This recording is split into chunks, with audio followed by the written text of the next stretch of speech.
10 വർഷക്കാലം ഏതെങ്കിലും ഒരു സഖാവിന് പിണറായി വിജയൻ ഒരു പരാതി കൊടുക്കാൻ പറ്റിയിട്ടുണ്ടോ? പി ജി മോഹൻദാസിനെതിരെ, ശശികലയ്ക്കെതിരെ, ആർ വി ബാബുവിനെതിരെ ഇതൊക്കെ പരാതി കൊടുക്കാൻ സഖാക്കന്മാർക്ക് പോലും ധൈര്യം കിട്ടിയത് വി ഡി സതീശനും രമേശ് ചെന്നിത്തലയും ഒക്കെ കേരളത്തിന്റെ ഭരണസിരാ കേന്ദ്രങ്ങളിൽ എത്തിയതിനു ശേഷം. ആദ്യം ഒന്ന് രഹസ്യമായിട്ടൊന്ന് അംഗീകരിക്കും പക്ഷേ. ഇനി പാദപൂജ ചെയ്തു RSSന്റെ സ്കൂളുകളിൽ, നിങ്ങൾ എന്ത് നടപടിയെടുത്തു? RSSന്റെ സ്കൂളിൽ ഇലക്ഷന്റെ മുമ്പ് ബോംബ് പൊട്ടി, നിങ്ങൾ എന്ത് നടപടിയെടുത്തു? പാലത്തായിലെ കുട്ടിപ്പീഡകനെതിരെ നിങ്ങൾ എന്ത് നടപടിയെടുത്തു? സഹായിക്കല്ലേ ചെയ്തേ? കൊടകരയിലെ കുഴൽപ്പണ കേസിൽ BJPയുടെ സംസ്ഥാന പ്രസിഡന്റിനെ രക്ഷപ്പെടുത്തുന്ന നിലപാടെടുത്തില്ലേ? നിങ്ങളുടെ ഒന്നാം പിണറായി വിജയൻ സർക്കാരിലെ റവന്യൂ മന്ത്രി ഈ ചന്ദ്രശേഖരനെ ഇടിച്ച് ഇഞ്ചപ്പരുവമാക്കിയ BJPക്കാർക്ക് രക്ഷപ്പെടാൻ വേണ്ടിയിട്ട് കൂറുമാറിയത് CPMന്റെ നേതാക്കന്മാരല്ലേ? എന്ത് നടപടിയെടുത്തു? മഞ്ചേശ്വരത്തെ മറ്റേ തെരഞ്ഞെടുപ്പ് കോഴക്കേസ് സുരേന്ദ്രനെതിരെ നിങ്ങൾ എന്ത് നടപടിയെടുത്തു? തൃശൂർ പൂരം കളിക്കുക അജിത് കുമാറിനെതിരെ എന്ത് നടപടിയെടുത്തു?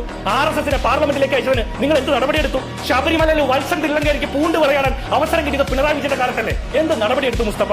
ഇനി ജ്യോതിലാൽ എന്ന പൊതുഭരണ സെക്രട്ടറിയുടെ തല ഉരുട്ടിക്കൊടുത്ത് ആരിഫ് മുഹമ്മദ് ഖാന്റെ പ്രീതി സമ്പാദിച്ചതാരാ? പിണറായി വിജയൻ.